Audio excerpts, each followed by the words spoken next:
coming to get you.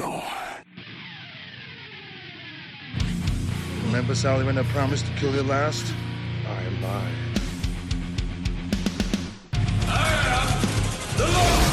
Get off my plane. I have come here to chew bubblegum and kick ass. And I'm all out of bubblegum. John, I'm not gonna shoot you between the eyes. Shoot you between the balls. The disease, but I'm the cure. I'm gonna take you to the bank, Senator Trent. There can be only one. Dead or alive, you are coming with me. Yippee-ki-yay. I'm going to kill them all, sir. What's going on, everybody, and welcome to another episode of Give Me Back My Action Movies, the podcast. I am one of your hosts, Charlie. With me, as always, is my alien drug dealer, Nate. I come in peace. And not far behind him is our slightly balding, but just as awesome alien bounty hunter, Pete. I say more than I come in peace, but not much. I say Blarcy. No, you gotta be like, promise me. Yeah, that's Promise me. That's right. Give me one of your earthly promises. Oh boy. Hey guys, action movie. Yes, action movie. And we kind of got to start this episode a little just to prepare people. And I'm sure we've said it. I'm sure we'll say it in the feast episode, but this is the start of our pre-recorded episode. So technically this is early November, but we wanted to take the holiday kind of off from like Thanksgiving on. So you're going to get us sounding like we just watched another damn movie when we got to talk about it. That's how it's going to be for like the next week and a half. No. What's going to happen is like aliens are going to take over and we're not going to talk about it at all. And everyone's going to think it's really weird that we're not talking about aliens taking over, but it's because they haven't taken over yet. We'll talk about it in January. Nate killed like 3 celebrities last time we took him. All right. Well. We're doing 9 movies in like 7 days. Yeah, it's kind because this is also with our normal recording we're doing that's been scheduled. So does that mean 9 celebrities' deaths are going to be on my hands? I don't know if it was like per episode, Nate, but sure. But it was pretty close. I feel bad about the Kevin Conroy one still. That one's on me. I know, but you still outlived Aaron I don't feel Carter, bad about the Aaron Carter one. So that's what it's going to sound like, but we still wanted to have episodes every Tuesday. But we just, with scheduling over the holidays gets insane. We figured this was the better option. So this is the beginning of it. We are covering a movie I've wanted on the podcast for a while. It's just been waiting, and this being our first December episode, it kind of fits. And much to Pete's surprise, it kind of fits. We are doing I Come in Peace. We are not going to call it Dark Angel. I do not stand behind that one. That is a TV show. I like Dark Angel way better.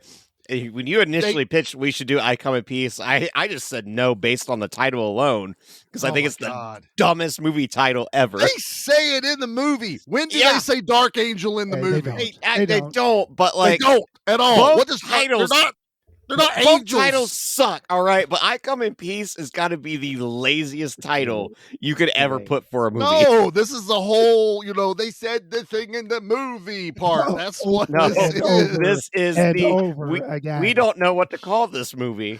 So let's just make it him say the thing. It's way easier to find under Dark Angel than it is I Come in Peace. Really. It took me forever to find this damn thing. And finally, Charlie says, it's also called Dark Angel. I was like, well, shit, there it is right here. I got the Shout Factory like Blu-ray of this. A lot of times they'll have the double-sided, cover. Yep. It said Dark Angel, and I was like, the art's cool, but I'm not supporting it. And I opened it up, and I was like, oh yes, the I Come in Peace label is on the inside. I immediately flipped it. I'm like, nope, not in my house, damn it. We are. And then not the opening credits is I Come in Peace. Yep. The opening credits is I Come in Peace and Christmas songs. So it is our December movie. It is a Christmas movie. It's a Christmas movie. It is. But let's go ahead and hit everybody with the trailer. Let's get everybody in the mood, and we'll get into it, boys. Houston, Texas. It's Christmas. Someone special's coming to town. And it's not Santa Claus. I'm coming, peace. Jack Kane, a cop who does things his own way. What are you doing? Shortcut. He's sensitive, understanding, and kind to strangers. Merry Christmas. But all that's about to end. I'm coming, peace. 3 well-armed men have their throats cut before they can even draw their weapons. Who could possibly move that fast? Aliens. Say what? Are you crazy? It's true. You need a psychiatrist, Jack. Your psycho stole a lot of heroin to kill people with. What are you gonna do? Tell them we're fighting drug dealers from outer space? Huh?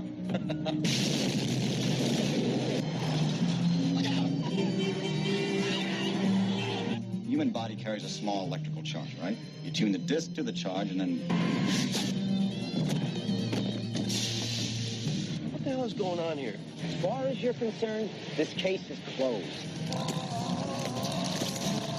It's not our problem anymore.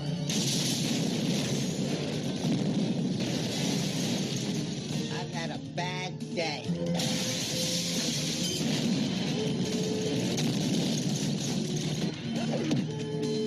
I got it, peace.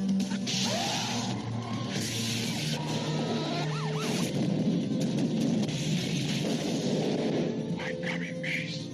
Dolph Lundgren. And you go in pieces. So new fun drinking game. Let's see how many times they said "I come in peace" in the Right? trailer. See? Oh my god! And then they even give away the final tagline. I know, but you guys should thank me because I literally cut 45 seconds out of that trailer. That It was already long. There was nothing but sound effects of explosions, car wrecks, and chases, which is awesome when you're watching it. Well, yeah, but I was but not like, for a holy medium. shit, this is way too long. So I was like, I could cut out like most of the long ass sound effects. So you're welcome. Merry Thank you. Christmas. It's I a appreciate present. Thank you. Also, at the end of it, it said Dolph Lundgren in Dark Angel, and I cut out the Dark Angel part because I refuse to have Dark Angel. Not in my You're house. trying to Not change history here, around damn here. it. A little bit of fun history with this movie real quick is technically Nate and I have watched this movie together. We have. It was almost a year ago Yep. because we were waiting for a certain someone to show up to watch Puppet Master with us. And I was like, well, we're on Tubi. Let's throw on I Come in Peace. And Nate and I were watching. I think we got through 80% of it before Pete showed up, and we immediately started watching Puppet No, Master. we finished it, if I remember correctly. Did we Yep, finish we it? finished it. I could. It Mhm. was that night was a blur for everyone. This is a reminder for everyone a year later. Yeah. If you fly Southwest, they may have a total meltdown during the holidays, and you'll have to drive 8 hours to 10 hours back to your home, like Pete did last year, because of 16 hours. 16 hours. So yeah, that's the risk you Ain't take with easy Southwest, anymore. everyone. That's it. So They may have forgotten, but we didn't. No. I still see from that drive. That was. Hey, let me tell you about driving through Nebraska. All right. There's nothing. There's No, I- nothing in Nebraska. God bless you. No people who reason live to in go to Nebraska. There is Asphalt and corn. It's just a wasteland. There's no corn where I was. Oh, there's no corn in Nebraska. Well, it was December, so well, there wasn't the a whole lot of fields, Yeah, asphalt fields. and fields. Let's see. Fields. Before I insult Nebraska further, let me just make sure we don't have a bunch of downloads from listeners Let me over tell you, in Omaha Nebraska. is a big flipping city. I think was it's North not- Dakota that doesn't listen to us. Nope. Yep. North Dakota doesn't listen But to us. Don't Omaha's- worry. I wanna Montana check out does it. Omaha. Not Oh, this wait. month. We've got Yeah, some, not this month. I need to go for an entire year. That way, figure out what state I'm making fun of. Nope, Right. I'm still making fun of Montana, North Dakota, and South Dakota. An entire year of absolutely no one listening to us from those states. that's a whole different country up there. There's only like 10 people that live in all those Right. states. You know? That's true. Also, turns out I don't know where Nebraska is on the map. I'm not gonna lie. I'm hitting all. Oh no, we got 42 listeners from Nebraska. 42. All right. So 42. So you guys are all right. Nebraska. And I'm glad that you're below South Dakota and those, pricks, those guys that think they're better than everyone else. They're just Canada Junior. Strong feelings, Nate. Good morning. Canada Junior. That's all they are. Oh man, that's funny. So Canada, you're all right in my opinion. Yeah, we're cool with Canada. Yeah, we're actually really cool with Canada. We're really. We know like half South Dakota. We know half the population of Canada, as far as I know, so it's all good. So yeah, Nate and I have some history with it. We'll get into it, but this is actually a first time watch for Pete, if I'm not mistaken. Well, yeah, but so I'm watching the movie. I'm like, I think I've seen this before, and now that you guys reminded me that we watched the very end of this, it makes perfect sense now that I had seen the ending of this stupid movie. We spoiled it for Pete without even realizing. But the whole thing is like, I haven't seen this. Oh, that looks familiar. I haven't seen this. Boy, that looks familiar. And just this minute that you reminded me, like, I've seen the end of this. But okay, so the rest technically of the movie, all three of us have watched it. That's awesome. The rest of the film is a first watch for me. This never fell in my radar. I don't even remember what year this was. 1990, which is the most 80s feeling 90 movie ever made. God, it feels like the 80s. It really yeah, does. and really then does. I guarantee, Pete, just like you though, I don't remember anything about this movie at like the local mom and pop rental store, and I definitely don't remember anything with the dumbest title ever called "I Come in Peace." I definitely don't remember anything called Dark Angel except for that TV show that had Jessica Alba in it. And that's it. Oh, yeah. That was all right. Yeah, that was all right. Dark Angel was the overseas, foreign title. America got I Come in Peace. Well, I guess I'm the only one with history with this. Yeah, and this is one of those. This was one of those early ones that when Dad introduced me to action movies, he also knew I was really big into sci-fi and aliens and shit like that. So he brought home I Come in Peace. I had no clue anything about this movie. I knew Dolph from Masters of the Universe. I think possibly I saw Universal Soldier before this. Rocky IV. Had you seen Rocky IV by this time? Think at that age I had probably only seen clips of it or in passing flipping channels. Mm-hmm. But for Dolph, for Drago, he was He-Man, Sure. But this one, I watched this, man, and this one just kind of blew me away. This will be a month later, but we had just covered Split Second over on the Action Elite YouTube channel, and we got talking about this era of movie making for Hollywood with the action stuff. And you had Split Second with Rutger Hauer, you had Dolph Lundgren, I Come in Peace. It was like this transitional period from the high energy 80s rolling into what would become the 90s movie making with more CGI, more everyman characters. But there's this little diamond stuck in the middle for me of things like I Come in Peace, Split Second, Hardware, Class of 1999, all these just crazy sci-fi alien action movies. Mm-hmm. And I have loved this movie forever. Like I said, I've got the Shout Factory DVD. I watch this probably at no less than once a year. I watch this movie. It's a Christmas movie for him, I see. I can watch this anywhere. Now, I will not put this like I do Die Hard, because Christmas is not central to the story of this movie whatsoever. I will argue till the end of the day, Christmas is central to Die Hard. There's a reason it's happening during Christmas. It's what works for the heist. I Come in Peace is kind of like Cobra. Cobra is also in Christmas time. Right. It's just happening around them. it just happens to be the season. Kind of like Lethal Weapon. It just happens to be around. Exactly. Yeah. But also like Lethal Weapon, you have a buddy cop scenario that works. And then Oh, I don't know who Brian Binbin is, but I hate him. He is the worst buddy cop ever. Oh, I do boy. not like that guy. Do you not like the character? Or you just didn't like him at all. Everything about him, I hated. Oh, I love Brian Binbin. Nope. He is. He's got 3 first names, and 2 of them happen to be connected. I got problems with that right out the gate. To have someone opposite of Dolph Lundgren that is all. They said he had to wear 4-inch risers in his shoes anytime they did a shot. Yeah, Binbin. No, Dolph. He had to be. Yeah, like let's make this. Dolph bigger. I was just clarifying. I'm just messing with you, Pete. I'm just messing with you. But to get him in the actual shots where they're talking to each other into the shot, they had to you put would him on an apple only crate. to be from like Dolph's chest up, you would only see Brian's head. So they had to raise him up. Because he's But a normal sized guy, right? Well, I mean, Dolph's actually the normal size guy. He's like 6'2", 6'3", something like I that. thought he was a little bit bigger. Well, he is shorter than the bad guy. So Matthias, Matthias, I'm not 100% sure how. Tomato. I watched the special features, and the director and Dolph both pronounce his name differently. So I was like, you know what? Oh, that's amazing. Yeah, I was like, we'll get it. But Matthias is like 6'8", 6'9". He's a legitimate. He's giant. a legitimate giant, and they put 4-inch lifts On in top of his boots. But if you go and look at a lot of the scenes between him and Dolph, you take the boots off, Matthias is still towering over top of him.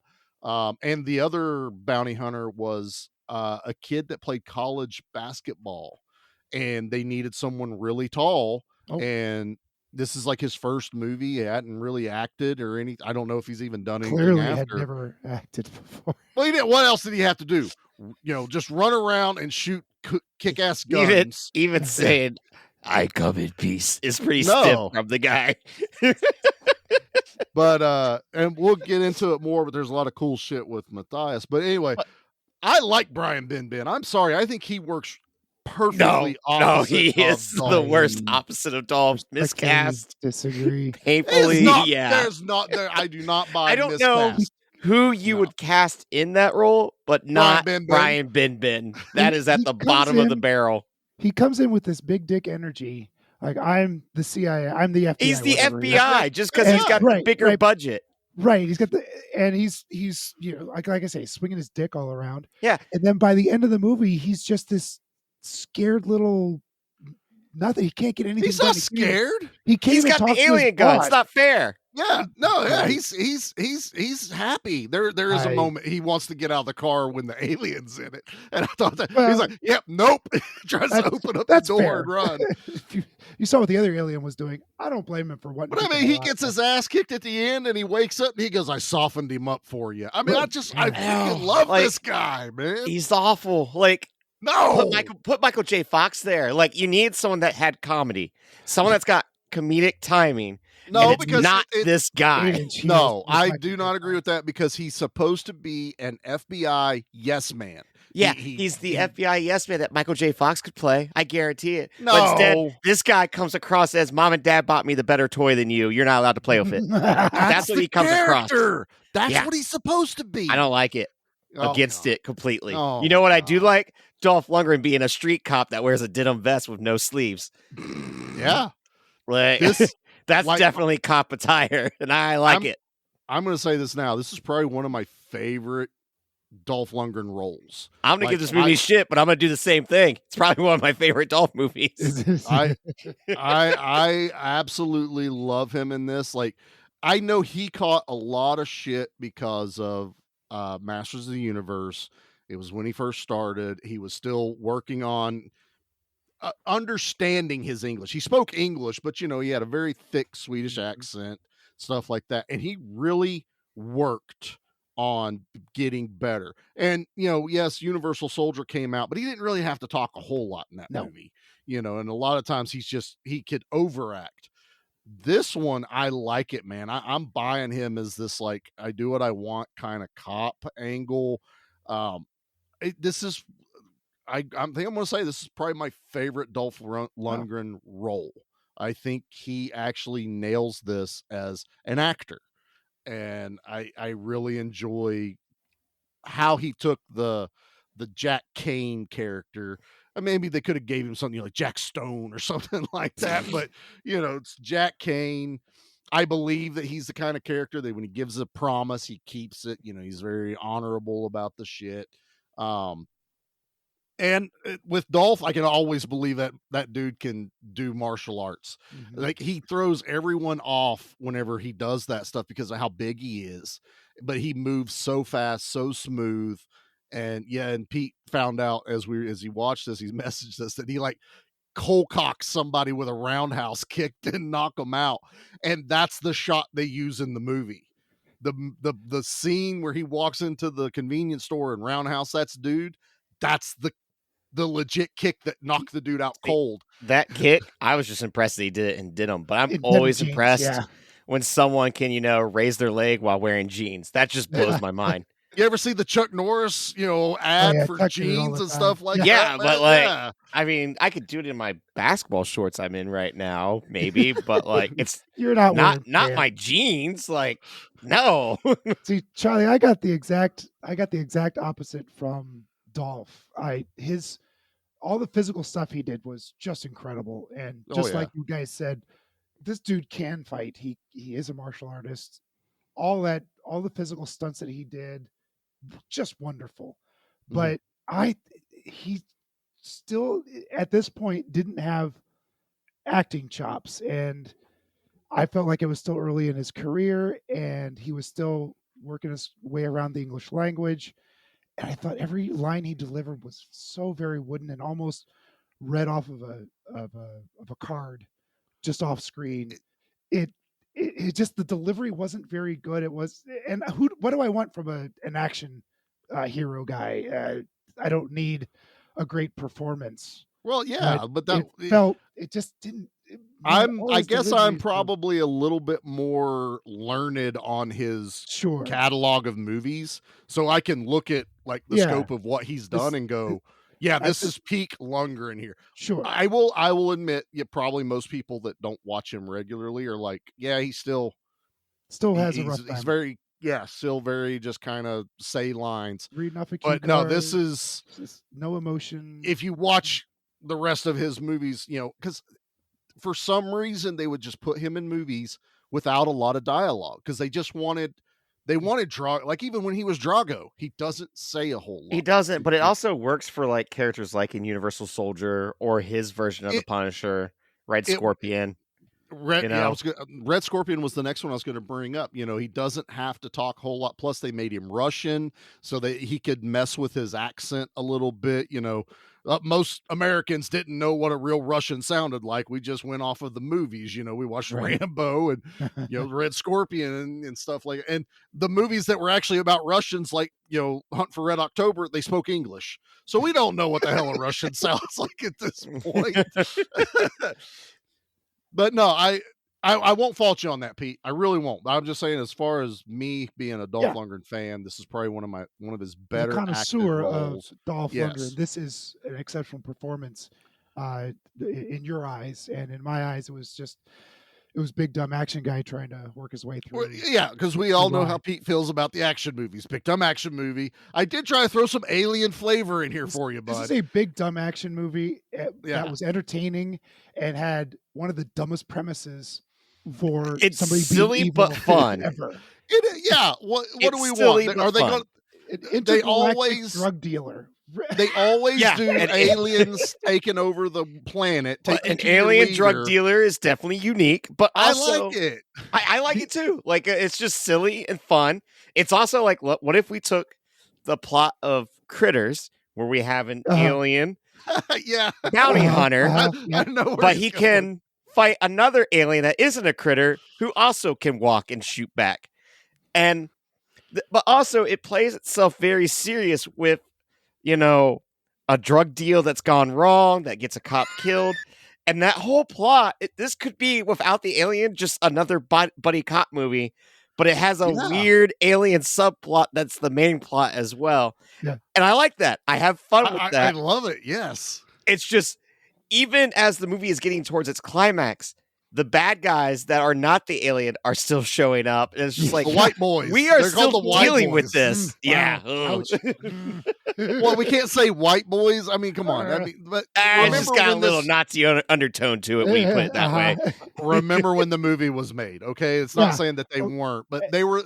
So they're the like the Charlie Sheen and Wall Street looking dudes. Yeah. You know, that very yuppie. Those suit bad guys. They all drive like Corvettes and Ferraris and all that shit. It still feels like there's part of like the Reagan era given light to with all the don't do drugs and things like this is very Cold War-y, you know. Yes, it is. Lethal Weapon-esque plot, even down to where Dolph gets caught at the bad guys' headquarters. It's like, you're going to do the drug deal for me. Yeah, that this is all Lethal feels Weapon like 2. exactly. Where Riggs gets caught. It's like, this is just leftover pieces of a Lethal Weapon script. Only to find out the movie was originally going to be called like Lethal Compactors or some shit. I can't remember what. Yeah. Lethal Cops. Who knows? This this is done by Craig R. Baxley, which we've actually talked about him before. He did Stone Cold, which Nate and I absolutely enjoy. adored. Stone Cold, and that makes a lot of sense now too, because honestly, you could throw an alien. Stone Cold Steve Austin, right? No, not that one that threw me off for years. Okay. But you could probably throw an alien in the Stone Cold and be like, yeah, this definitely feels like it's made by the same guy. It has that vibe. One of my favorite calling cards of Craig R. Baxley is trying to get that freaking gun put in every movie he does. The alien gun is the same one William Forsythe is using in Stone Cold that he shoots the beer cans. I'm like, there's no way you're shooting beer cans off that dude, not killing everyone behind him. Yeah, it should all be exploding because every time that bullet hits anything, it's massive explosions. And I'm going to say it that's again. Where you have fun. That's a real gun too. It's a Calico M950. It's a real gun. Oh shit! They modified for I Come in Peace. I watched the special features and they go, so we made them. It actually worked. It fired that fast. And I don't know, we melted like 10 firing pins through the course of like a month. It's just because of just how rapidly it would shoot the blanks. Okay, that makes sense. Yeah. Wow. Like for me, 1990. Yeah. This movie plays like Lethal Weapon with Alien. Like 3 years old. And I'm 2 years old at this point. You know, wee little baby Nate, who's all excited for future Dolph Lundgren fan that he was going to become. What was it? 88 was Predator. That sounds right. 87? 87, something like that. It's later 80s. It's late 80s. Yeah. Somewhere around there. Yeah. Predator had the smart thing of the first 40 minutes is the commando mission, and then it gets turned into, oh God, this is actually an alien hunting down an elite commando. Us all pretty easily. Yeah. 87 was Predator. And it works really well because of the tonal shift of the movie. Mm-hmm. To me, that's what's so weird. This feels like, all right, what if we took Predator meets Lethal Weapon? That's why I keep talking about it. Mm-hmm. But we want to keep both plot lines going at the same time. So it'd be like almost as if you were to keep Predator as a mission movie on top of a Predator hunting them down, which is kind of like what the video game plays like, honestly. But much to your chagrin, let's just make it Predator 2, where exactly the drug cartels in the city now.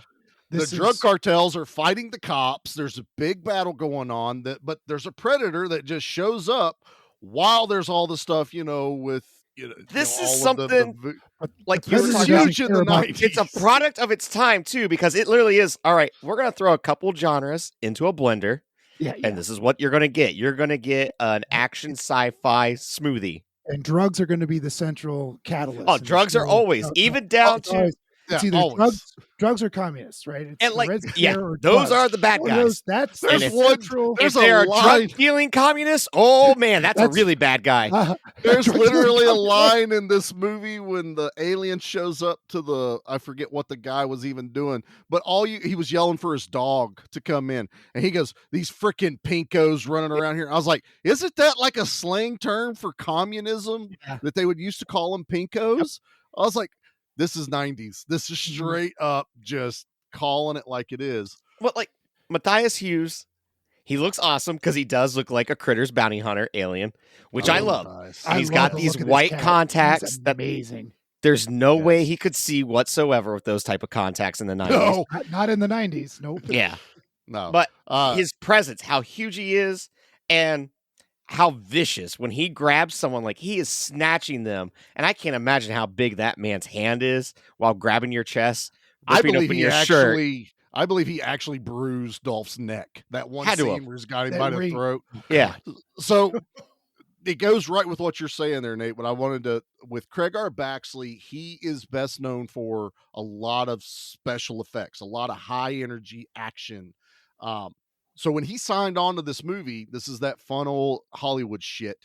It was originally listed as a $25 million action movie, which back in the 90s, this was like, he's sitting there going, this is amazing. I'm doing the next Terminator 2 or some shit. And they signed him and they go, oh yeah, it's 5 to 7 million. Literally dropped it down a third. But because of him being Craig R. Baxley, he has this support system of special effects guys. And I love that you brought this up. His special effects coordinator is the guy from Predator, Lethal Weapon, all those movies back in the day. It makes sense. Like I said, like it felt like, yeah. And like I'll admit, I had more fun watching this with you than by myself. Like I still had fun with it, but this is a movie, a group movie. You need to get some beers and some pizzas. Exactly. I don't watch this alone. Anyway, and like unless you're me, I can watch. This it is alone. the type of movie though that everyone could be talking. Watch this alone. You could be talking and yelling and still being able to follow the beats of the plot. Oh, there's what there is. You need Charlie there, so everyone's like, "Oh, what did I miss?" And Charlie's like, "Well, this just happened, so don't worry, it's okay." Yeah, don't worry. This That's the guy that watches it by himself all the time, so it's all good. And one of the other things Baxley is famous for is when he does action, he wants everyone in the middle of the action. All those explosions happening around Dolph and Brian Benben and Matthias are all in camera. You just can't say Brian Benben with a serious. I'm saying Brian Benben, damn it. Brian, I am a fan of yours. Don't worry about this jackal over here. I am a fan. Don't worry, Brian. You might be on my list of a rivalry next year. No, come on. You can't even name another movie he's in. You can't have a rivalry. Exactly. I got problems with him right now. So a lot of what you see, like when an explosion's happening, they're only so far away from it, but it's very controlled. Like Dolph and them had said that while everything's happening and it looks dangerous, we all felt safe. The one that they had to be careful with was Matthias, because there was no stunt double for him. There is no one that you could put to hide him. The only time they used a stunt double was the cop car roll, because you didn't have to show him in the windshield. And then there was a rather high jump, which it felt weird that he said that, but there was a jump in the factory at the end that he was worried like Matthias may like break an ankle or roll a leg. So he had someone else do it. And then Matthias raises up into camera. But I love the fact that when the bounty hunters are hunting each other and the cop one is shooting the cars as Matthias is running, all Matthias taking each car in stride as they're blowing up behind him. One take. They did it all. That's impressive. Right there. Okay. All now in I want to camera. see that again. Yeah. It's one of my favorite, like action sequences in the movie. That, and I do love the cop car that's chasing them, because I love car chases in action movies, especially when they blow up, because I love to look at the bottom of the car and look for the cannon that launches it. That is one of your favorite things. I love looking for that. I know. But I love how they took it to that next level. When that car flips, it lands behind something else, and that's when they stop the car. Brian Benben gets out. He's like cheering, and Matthias like instantly comes running around the car, chasing them like a T-1000, and hit the look of shock. And they told Matthias, slow down, you're going to run too fast for the camera and the explosion, so you literally need to slow down as you run, because he could run himself out of the shot. He covers the so car, much giant strides. You're talking like probably 6.5 foot strides.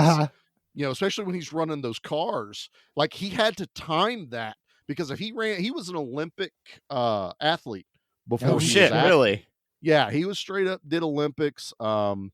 he's in a ton of movies. Like I follow him over on Instagram and Twitter and stuff, and I think Owen over at the Action Elite, they actually follow each other, and he's talked to him a couple times. That's cool. Which is really cool. I mean, Matthias is an awesome dude. You know, he's super humble about what he does.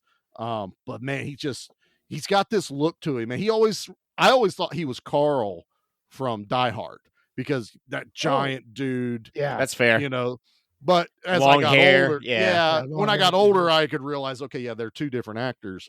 But yeah, good Lord, man. And this is just every bit of goodness in a movie. There's explosions, there's gunplay, there's action. I love that it's a normal cop thing. Dolph is after the white boys. He's after Victor Manning. He's doing all this stuff. They killed his partner. And this is what makes sense. We would be living our normal lives, day-to-day stuff, and then aliens would show up. That's what this movie kind of comes across as. Everything's still happening. The world doesn't stop because aliens showed up. Now the white boys think the cops are stealing their drugs when it's actually, you know, aliens. I wrote the names down, but I never call them. So Matthias is Talek, and the other dude is Azsec. Which that guy, the good alien, is got a wicked skullet because like half of his head is just completely bald and the back half is all party. They shaved it that way. It's so weird looking. That dude's only been in like this. That's it. Yeah. The mullet was dying and they tried to bring it back. Baxley said they were negotiating with the kid and he was excited. And he goes, yeah, but here's the thing. You got to shave half your head. And the guy was, the kid's like, okay, what? Yeah. And he goes, not like cool way. The like other alien way. The other way. You gotta be like more alien like. But yeah. Like, you're gonna bleed like Play-Doh. White like flubber is what you're gonna bleed. Looks like Bishop from Alien 2. Yeah. Just white goo coming out, which cool. I dig it. Make them as alien as possible. Different. It's also hysterical that he's a good alien, but he's an alien cop. So he's like, I'm like you, a cop. It's cheesy, but fun. He just was that Pete? This was this is right. Oh, okay. Good Lord. Yeah. There's boobs, blood, bullets. Yeah. They go to the strip club where they run into Boner. Yeah. That's the other thing. Of course, you got to have like a narc whose name is Boner. Yeah. His last name's Pollock. I can't remember what his first name is, but he's been in a bunch of movies. He was like just one of those like character actors that would pop up. And he not to give him bad, but he just plays a really good sleazy kind of dude, and I enjoy it. Wasn't there a kid in a sitcom in the 80s that was called Boner? Is that like that was Growing Pains or something? Growing Pains. Mike's Cosby buddy show? Was Boner. It's Boner. Yeah. Mike's buddy on Growing Pains was Boner. Yeah. But there's a backstory there I'd like to know. Yeah, I'd like to know why. I don't think you guys want to know that one, but nope, I'm invested at this point. How could you not laugh when Brian Benman goes, "You come here to think? All the blood's leaving my head right now." That was hilarious. That was a good joke for Brian Ben. For Brian Ben. Would have been better for Michael J. Fox. No, he may have actually been filming The Hard Way around this time. That's exactly why I keep thinking it should be Michael J. Fox. I have no other defense for this argument other than The Hard Way defense. That is my lawyer. The Hard Way defense.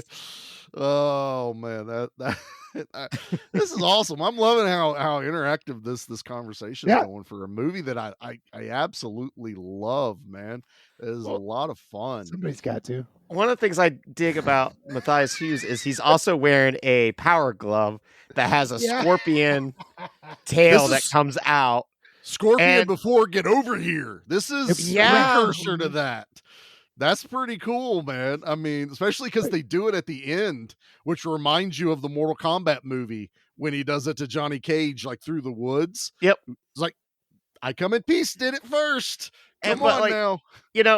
You're watching him go around and stab his stinger into people's chests, or then like stick his like fake predator knife into their skull. And when he does, you get great mannequin effects where it's just a head just like being super stiff hitting this fake knife.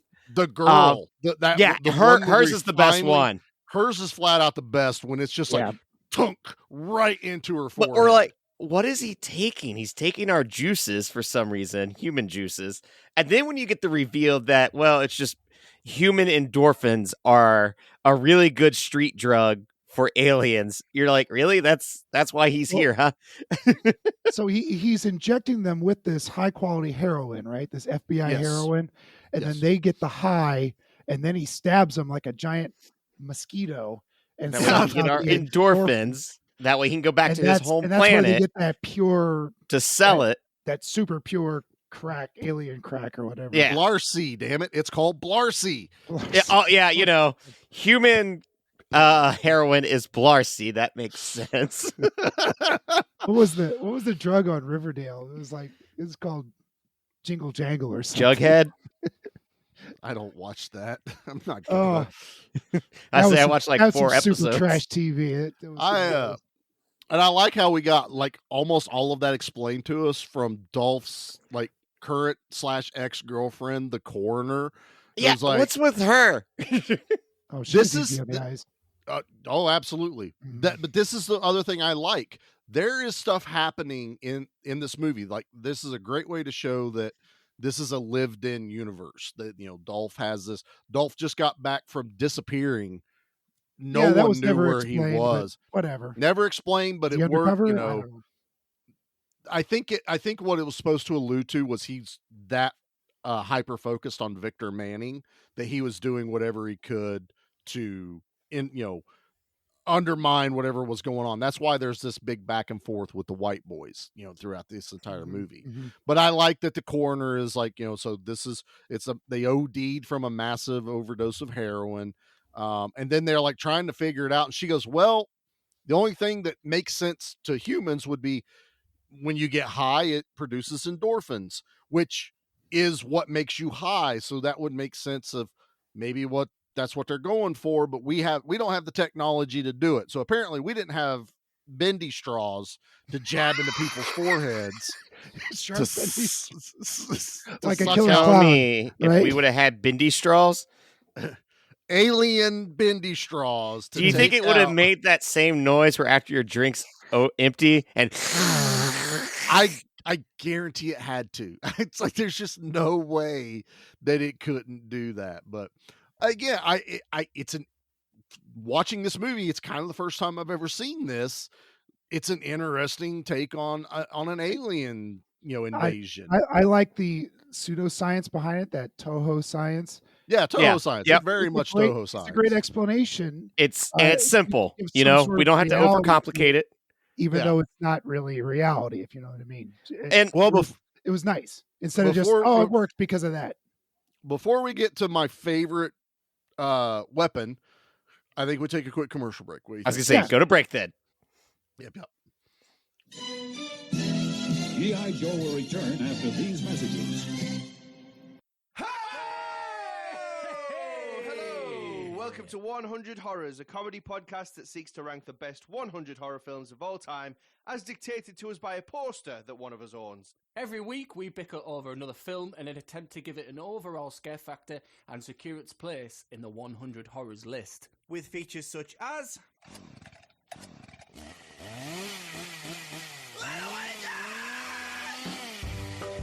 But at least I won't die like that.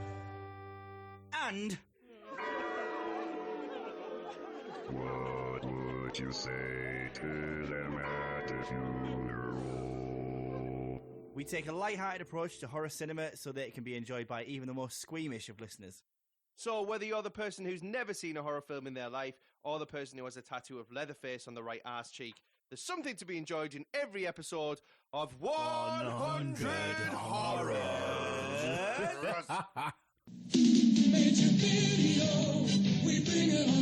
Look what's at Major Video now. The largest selection of hottest movies now on video cassette. Predator, La Bamba, No Way Out, Platoon, Dirty Dancing. Major Video for the largest selection of videos in New England. Look around, relax, enjoy, and remember, lifetime membership is always free at Major Video, the super video store. Now on Mineral Spring Avenue, Pawtucket, Armistice Boulevard, Pawtucket, Warwick Avenue, Warwick, and coming soon to Post Road, North Kingstown. Now back to G.I. Joe.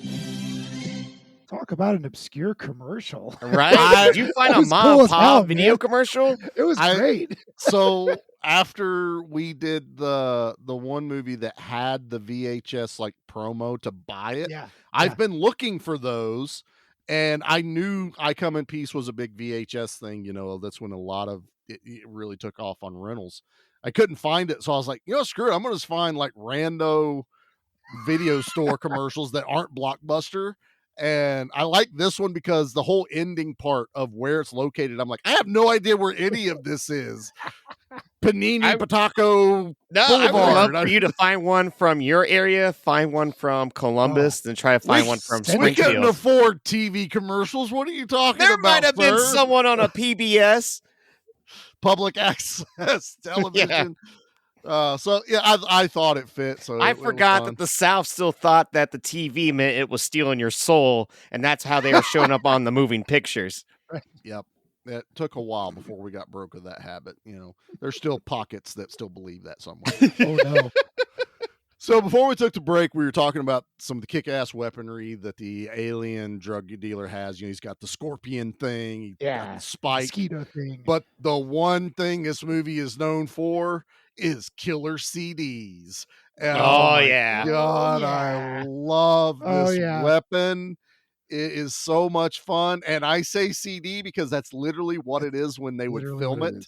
it is. They put it on a little motor that would spin and then attach it under the camera and run around the set to get that like bouncing off. That's so clever. It's all practical. There's no CG in this movie. Oh, no. This is 1990. There's no CG out yet. That's affordable for a $5 to $7 million budget. Let's put it that way. Well, it's also attracted by magnets, which I enjoy because that's how they find it in the speaker after it's been at a crime scene. One of the things with it, and now that we know about this whole budget situation, I do wonder if this thing was meant to decapitate people, because like when it hits them, it doesn't like go through them, I guess you could say, like it just bounces through. But I wonder if they had a higher budget, if they would have gone for some decapitations, because it is a spinning disc. So your instant instinct when watching is like, oh, I want to see some heads like rolling after they Or get hit bodies from chopped this. in half or something. Yeah. like that. I'll give Arms you cut that. off. I think that would have been kind of cool because we kind of, unless I think you're right. I think it's budget because they did it in Predator 2 when they introduced the disc that he would throw and it would take off a head or it cut, like Gary Busey completely in half. But I don't know. I kind of I will counter that. I think they did think that through, and that because they need the head to stay attached if they're gonna withdraw the drug, they can't decapitate people. It's meant more to that's true. Kill people, Just to kill them, that way you can get the brain matter. All right, that's fair. Slice the neck and everything. And that's just Charlie science right there. That's there. Also like this came out the same year as Predator 2, so Predator 2 being a sequel to a very successful film had a much higher budget to where it could do stuff like this. This though, like the contraption that he uses reminds me of is it Saul Boy? Is that his name is in Turbo Kid? Oh, Turbo Kid, yeah. Saul Boy. Like that's what it reminds me of. It's like I forget what is that. I can't remember his name. That's it, Skeletron. That's also just where they kept pulling influences from the 80s and 90s. Oh, definitely, without doubt. I mean, a lot of Mad Max kind of look to this, contraption too. But I like it, and I also like that they explain the weapon. They take it to I love the scientist, dude. Oh my God, this guy is unhinged. He screams. Shit. He's like, "This American coffee is bullshit. I'm gonna make my own." Made his own coffee. But he's like, "Who's this guy?" It's like FBI. What are you doing, Kane? This is all for my research. So he's freaking out. He made Monster before Monster was a thing, right? I have to believe that was just the actor that just decided to flip backwards on the table for whatever reason. Like, I want to be there in that room where he's like, "We just need you to be unhinged as unhinged as possible." He goes, "Got it. I know exactly what to do." And then he does that, and Dolph's just like, "What the hell?" Well, that's a little too unhinged, but all right, you took it off to It 11. was perfect for I don't know if he was conspiracy, but he was. Oh, he was He definitely, had some issues. He had some issues, and then he makes the thing to hold the disc, and he's like, "It almost took my head off 3 times or twice." And he goes, "And you could turn the dial to KILL, because it could be like a radio frequency." I get it. Yeah, It's awesome. What about Dolph's apartment? Nate, does your house look like Dolph's apartment with all the artwork, nice music playing in the background? No, not whatsoever. Why would a renegade cop have his apartment look like that with his... It is so opposite from every other cop's apartment, right? Like, most of the time it's jacked up. There's always a bad guy in the closet, just some kind of... So weird. Yeah, there should be. It was unusual. Like, you walk in there and it's just immaculate.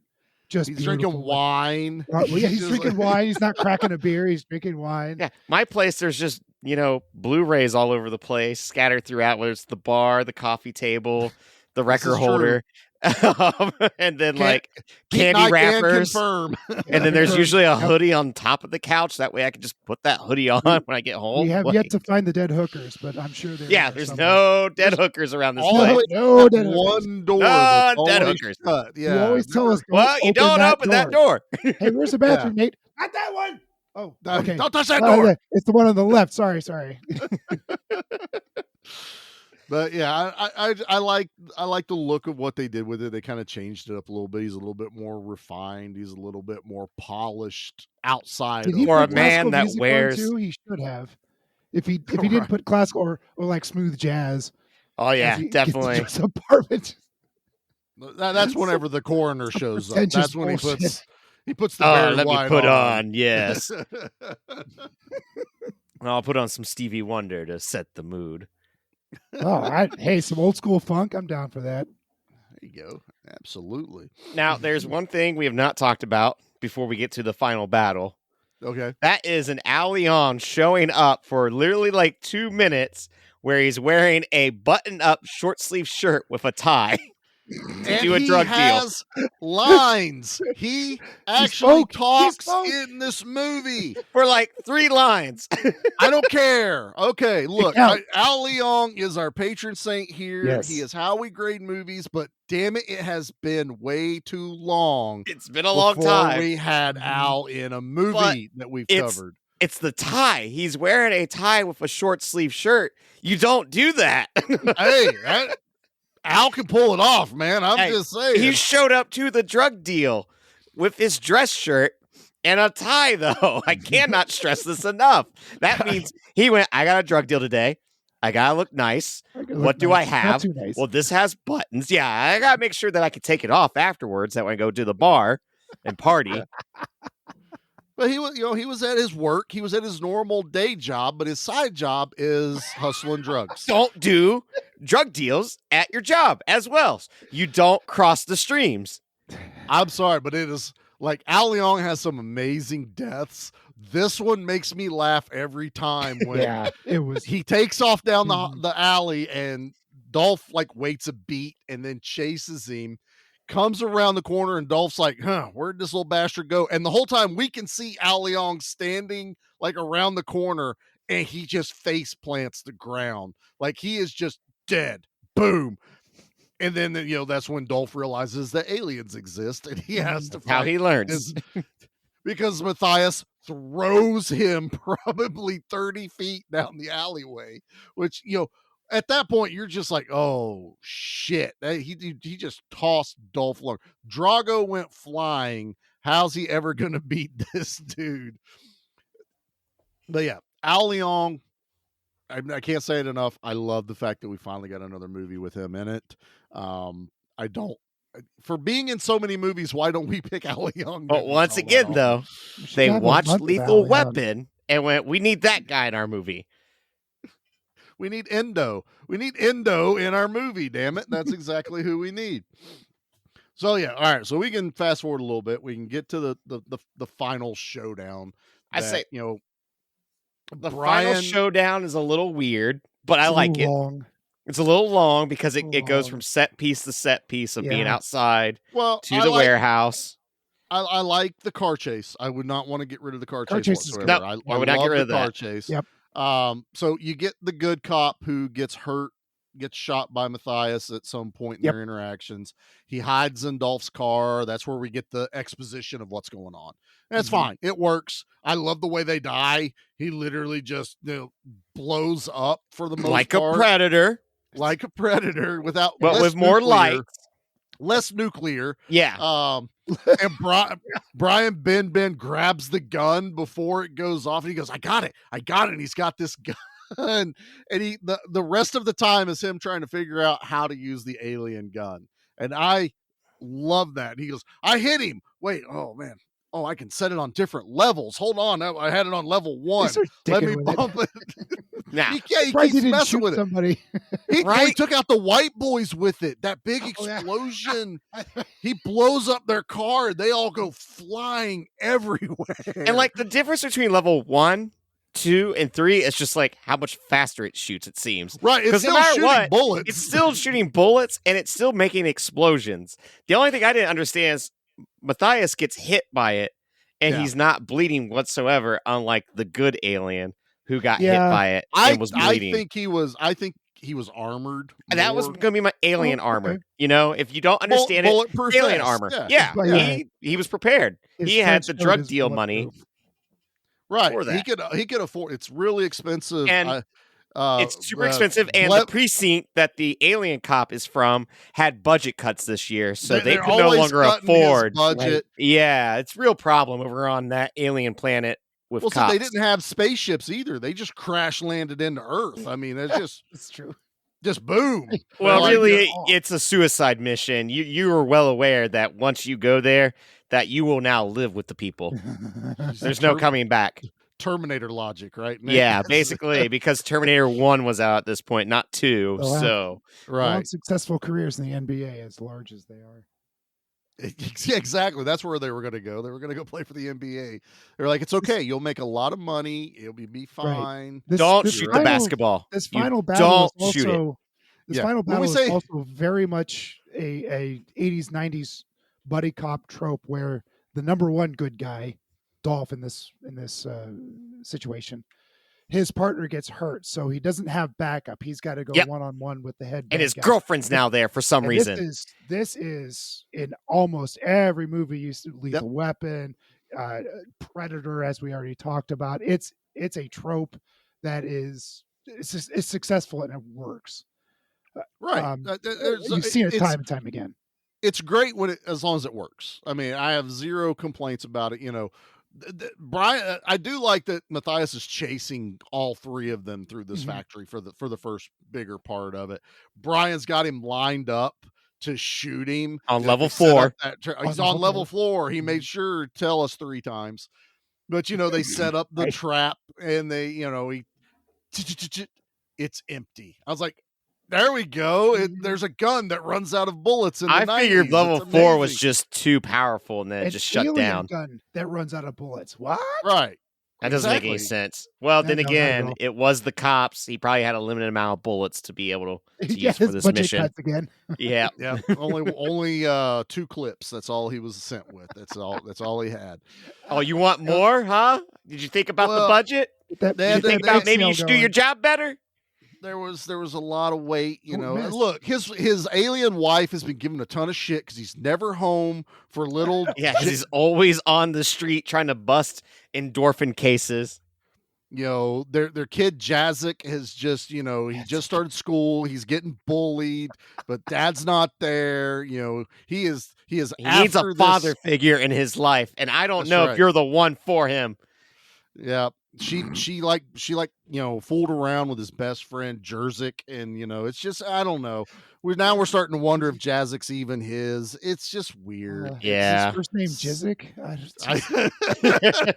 No, that's the bully's name, oddly enough. Okay. I have no clue where all that comes from. I think so.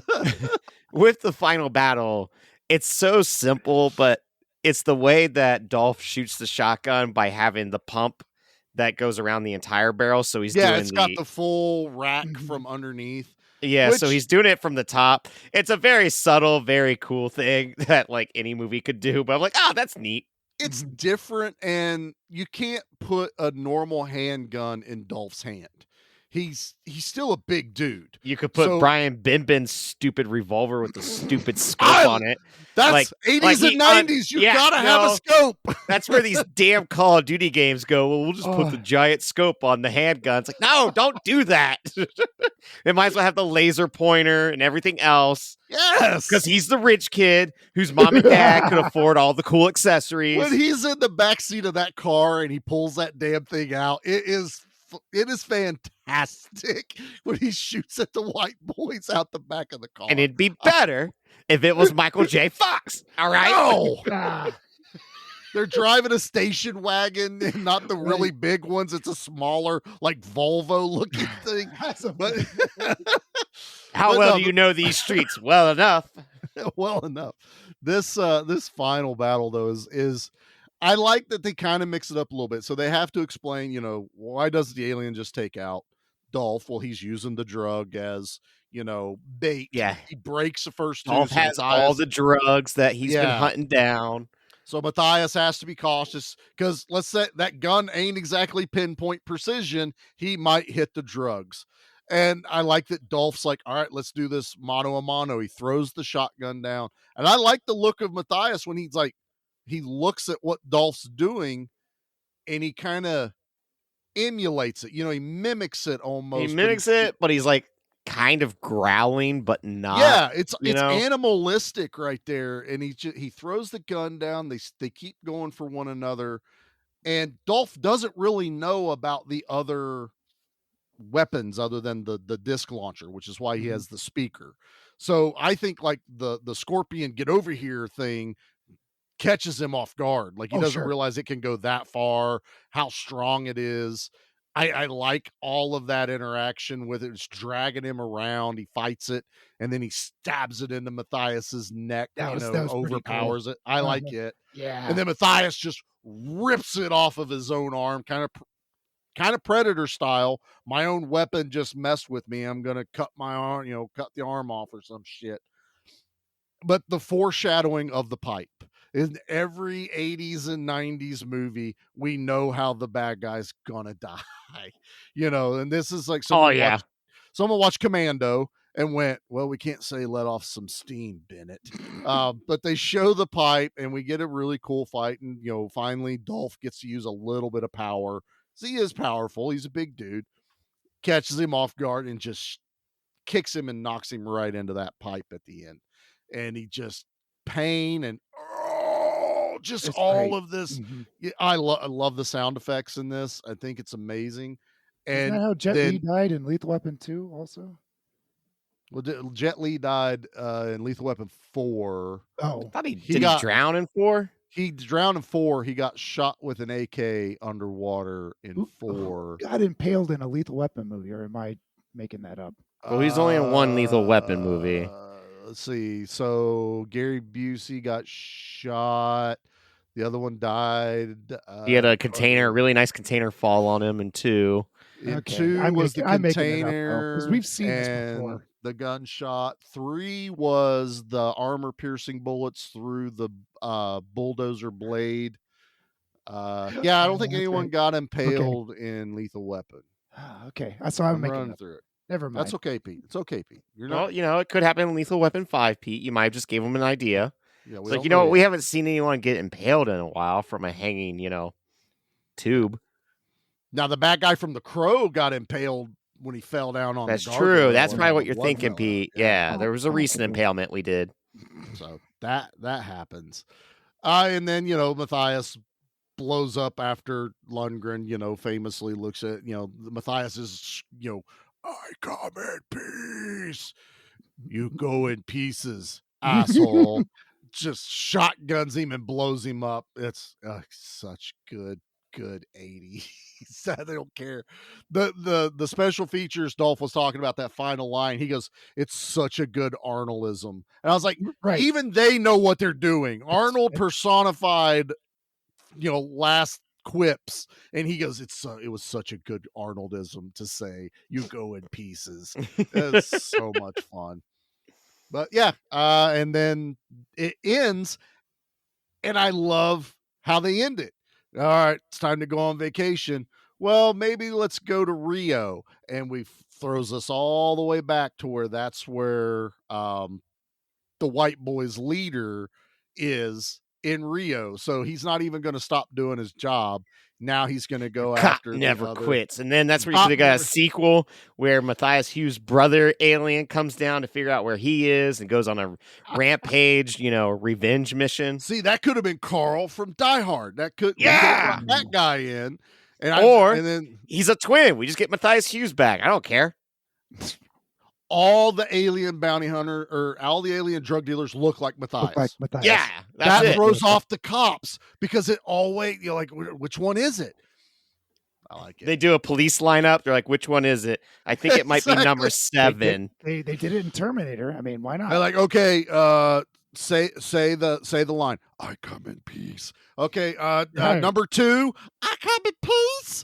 Number 3, "I come in peace." Number 4, "I come peace now." So we have to pick which one of those. That's him. That was him. Get him. That's the son of a bitch. I know that voice anywhere.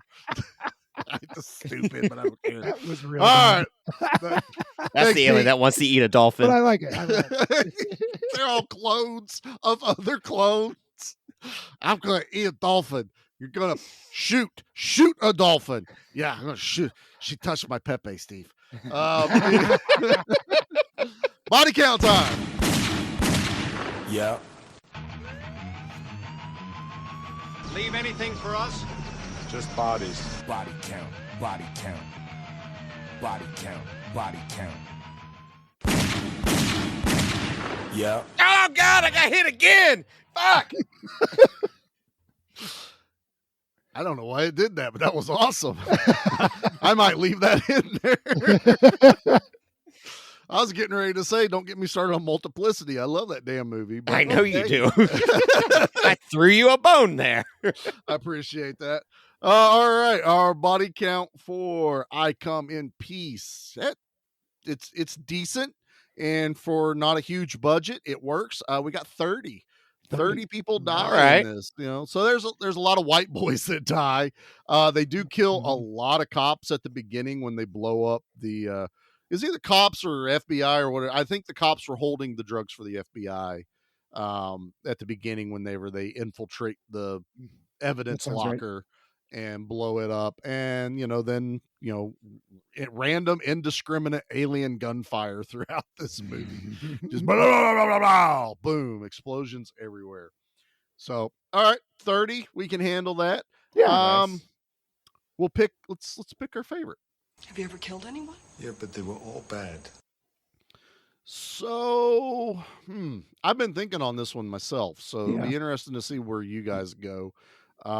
Nate looks like he just woke up. So Pete, you really do, Nate. That hair is glorious this morning. Pete, what's your kill of the week? The woman who gets mosquitoed early on. Number one, she's kind of naked there.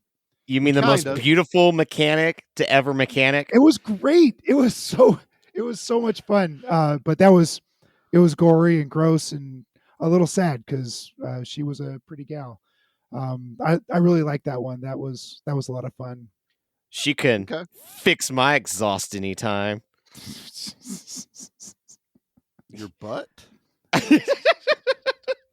Wait. Well, that means she can get into my carburetor. Well, she wasn't naked. Wait a minute. Hold on. No, she had a that was the gal. Yeah, she was a classy mechanic. Right. She wasn't doing a topless. The only I let her get underneath my muffler. Oh God. That's your butt again. Is everything in a car a butt? Anything that does with the exhaust is, don't. Right? She could change my oil anytime. That fine. That one tracks. Or There we go. yeah. I'll let her. Use my dipstick. Use my dipstick any day of the week. She can flush my transmission if you catch my drift. Ew. No one's catching your drift. Stop it. What's your favorite kill, Nate? She could change my brake pads. What? Sounds like you wear adult diapers. What? You rotate these tires. Keep going, dude. You got more on you. I'm running out of ideas of what mechanics do. Have you got some nuts she can twist? She can jack me up anytime. There it is. Spark plugs any day. All right. So a lot of these kills are not very they're basically just guy gets shot. Yeah. The only one I'm gonna go with, I guess, is the third guy that's killed by the spinning CD, because it hits him in the neck, and that's where we get like a nice. It's clearly him holding his neck and pressing the blood packets for them to come out. And that's where, like, when that happened, I was like, God, that guy should have got decapitated. But a lot of the movie is just giant explosions. Like, there's nothing really memorable. I mean, that guy that got hit in real life, that was a good kick. He doesn't die. He doesn't die, though. Doesn't Yeah. die. It's a good kick. Oh, that's an an excellent kick. because it was. Exactly. So that's mine. Yeah. In all reality, it's what Pete said. It's the violence of how he stabs the spike into that girl's head at the end, because they've played with it every time he's done it. They've shown us, okay, it goes into it, and then the camera cuts, and then the next one you see a little bit more, in the camera cuts. Hers was, now you're going to get to see what's actually happening, and it's just that thud into her forehead. But in honor of what this movie is and who is in it, my favorite kill of the week is Al Leong in this movie. And he just flat falls face first into the ground. We don't see him die, but we see him dead. And I have to give glad that you to, brought that up, though. I have to give it to my man Al Leong. Sure. I was actually sitting here thinking, like, when the last time we had Al Leong on the show, it might have even hot minute. It might have even been Showdown in Little Tokyo with Dolph Lundgren again, because he's one of the henchmen that Dolph rolls the car over and blows up the other one at the big bad's house. So yeah, I think 2024 I need to find some more Al Leong movies. There's your goal. Right. There we go. I approve. Yep. All right. And speaking of which, it's the man himself.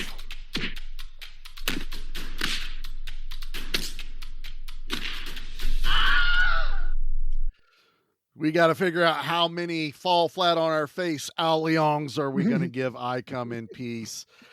Pete, first time watch for you, or first 1.5 watch for you. Right. What are you giving the action sci-fi classic I Come in Peace? It's no mystery that these kind of movies are really not for me, but this was a lot of fun. I enjoyed it more than an Executive Decision. I'm going to give it the same rating as a 7 because it's competently made. The acting is dodgy. The special effects were great. And the absurdity of the movie is what really gave it the most part of its higher rating. I did like it way better than Executive Decision, mostly because it was a lot shorter. And I adore the absurdity. Alien drug dealers are ridiculous. It made me giggle. This is a movie you need to watch with friends, though. Grab some pizza, grab some beer, and a couple of friends, and have at it. It's going to be a good night if you do that. Absolutely, I agree with that 100%. That's a fair score, man. I'm really impressed. I'm glad you liked it that much, honestly. So, Nate, I'm just take Brian Ben out of the equation. I cannot take Brian Ben out of the equation. That's why I'm going to 6.5. But I agree with everything that Pete just said. That it is. I mean, it's absurd and fun. It really is. This is one I recommend. Watch it. Find it on Tubi as Dark Angel. Stop not. I come in That's how you peace. find it on Tubi. You I put it in the know. damn title of the movie. I know. But you are going to write be, them an email. in a time capsule of a forgotten Yes. era of how movies could get so ridiculous, but they were made and taken seriously because they had a real budget where like something like this just would not be made.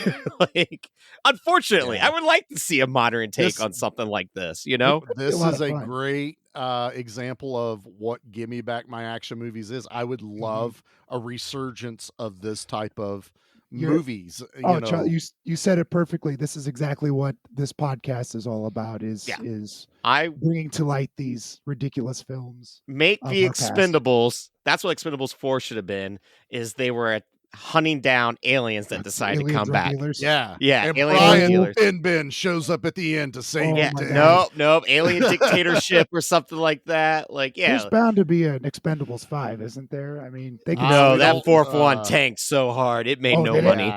Yeah, and it was not good. Well, I had fun with it. It's just not good. No, but yeah, no, that's you're up, Charlie.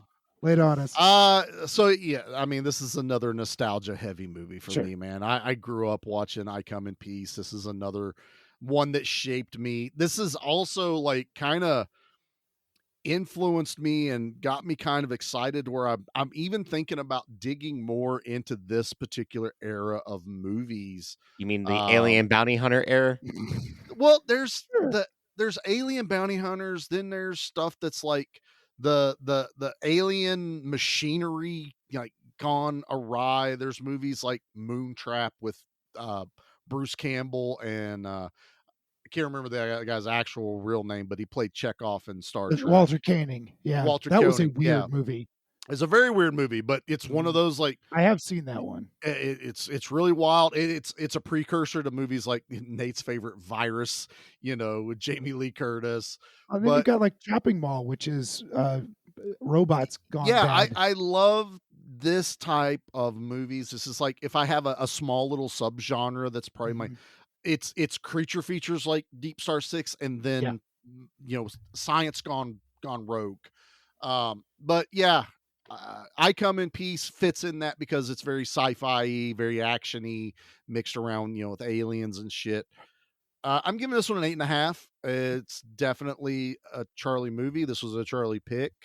I understand where you guys are coming from 100%. And I think all your scores are fair, except for Brian Ben Nate. Hey, that's on Brian Ben, not on me. It is not on Brian Ben. That's also that is on the clan Ben as well for deciding to keep that name. That is, he is a national treasure. Stop it. Leave him alone. I am Connor Ben of the clan Ben. I am the Highlander. It's not like his name in the movie was Ben. I mean, it was Arwood, though. I'll give you that. It was kind of a bad name in that. But yeah, so good scores all around. Well deserving of the Al Leong score rating. I've got some Arwood for that mechanic. Oh my goodness. If you were a car guy, you could have made the Woody joke, but you're not a car guy. You're not, clearly. Yeah. Or, I have a Willys to show her, which is a Jeep thing. So I can do this all day long. Yeah, you could. You're the van long. guy. Like I got nothing. I'm gonna, see if she wants some free candy out of my van. Don't no, whoa, no, whoa. Well, it was Halloween. I have candy left over. Damn it! We all got candy left over. It was too cold on Halloween for those kids to walk around. They were all Spider-Man with jackets. All of them. We had quite a few. So we had one. Nate, it snowed like half an inch on it was cold. Not Christmas. Wow. Halloween. No, it was cold, but we had every Halloween we do like a nice big bonfire, and we have a good time with it. And that's the time we clean out the dust collector in the wood shop. So Anthony will sit over there and like throw shovels of dust into the fire. That's so cool. And it launches in the air. It was pitch black. I had like lights over the table because I don't make the kids walk our driveway. It's really long. And I'm like, that's prime candy time. I'm not doing that to them. So we set up at the end of the driveway with the candy bowls and table and lights. And in our neighborhood, somebody gets a flatbed trailer and gets like 10, 15 kids and takes them around the neighborhood. Nice. Anthony saw him coming, and he waits till they just get up, and he takes a big old shovelful and throws it in the fire. And I mean, it launches in the air. Yeah. Every one of these kids are like, what the heck was that? It's the greatest thing I've ever seen. Did you see the fireball? It was it was perfect. It made their night. They had candy high and they saw the devil. That's all I can say right there. Nice. That's great. But all right, Nate, you got a trash review for the movie? I do. This one took me a minute, so let me get my app out. All right, I'm ready. All right. I'm the trash man. I come out, I throw trash all over the ring, and then I start eating garbage. And then I pick up the trash can and I bash the guy on the head. Oh, that's going to be a disaster. All right. Bear with me on this one because it comes from Yo Magnetho, who just watched this in 2023, October, actually. They gave this one star out of 5. That's why I picked it. I want something very recent. Okay. Sadly, the movie doesn't shy. I watched it on VHS a long time ago, but I found it unlogical and naive. After revisiting the film with my adult brain, the idea of scorpions like aliens who extract human brains and have powerful guns, which, by the way, can't kill anybody, but for compensation, explode everything around the main characters, was really awesome when I was younger. Also, the line "I come with peace" was really funny, after which the alien kills someone. However, deserved 1 star, winky face. I don't know. What? Who? I don't. What's wrong with our education system? Is it really that bad? Because after hearing that, I believe it now. Well, now I got another one I can do real quick too. It better not be completely against Brian Ben. No, this one's also October 2023.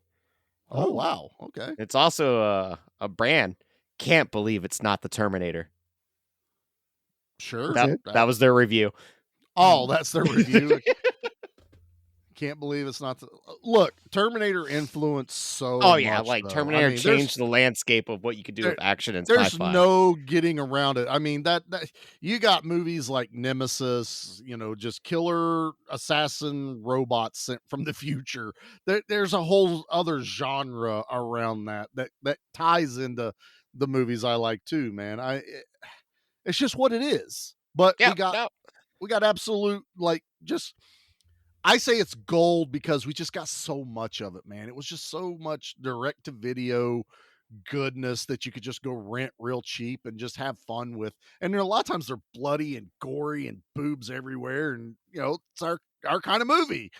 So, all right.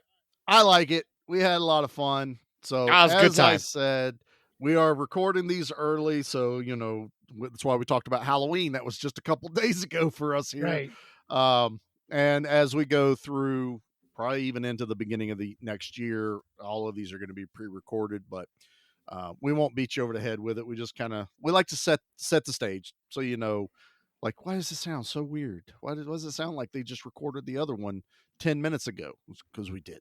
Probably did. Yep. So a lot of fun, guys. I'm really happy with how this went for I Come in Peace, one of my favorites. And if you want to follow along, find out the movies we're getting ready to cover next, as long as Charlie remembers to post everything at the beginning of the month. I legit don't even know what the next movie is after this, so you just keep an eye on the socials. It's your pick. It's after this, so it's all this December. I think we're technically only doing one Christmas movie.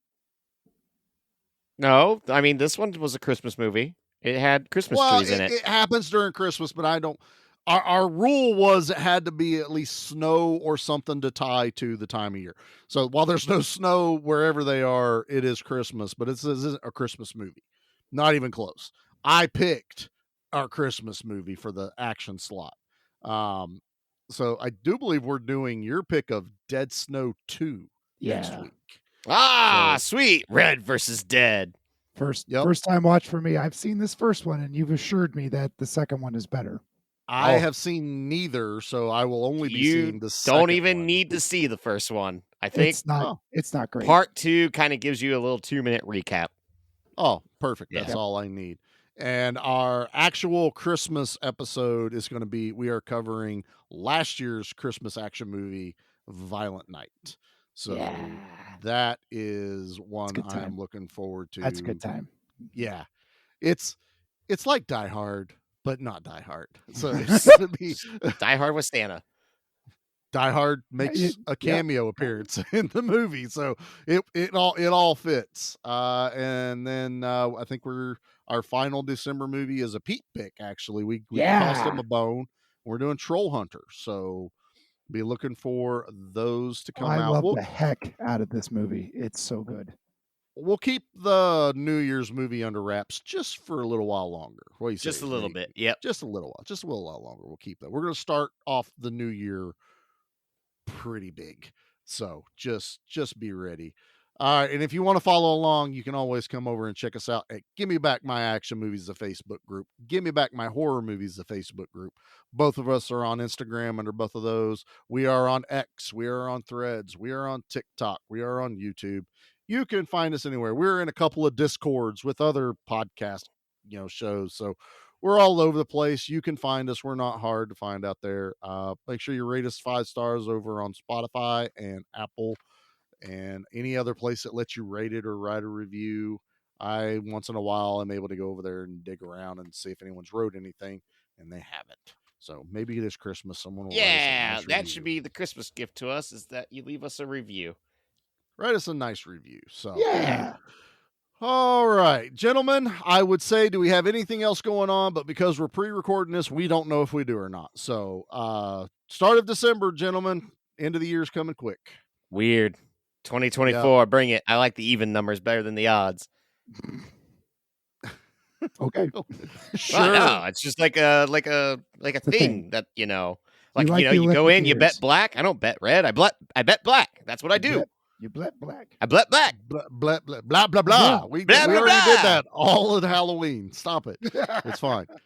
All right, Charlie, what's the good word? You're discharged, Sarge. Wait, no, that's not even the right movie, damn it.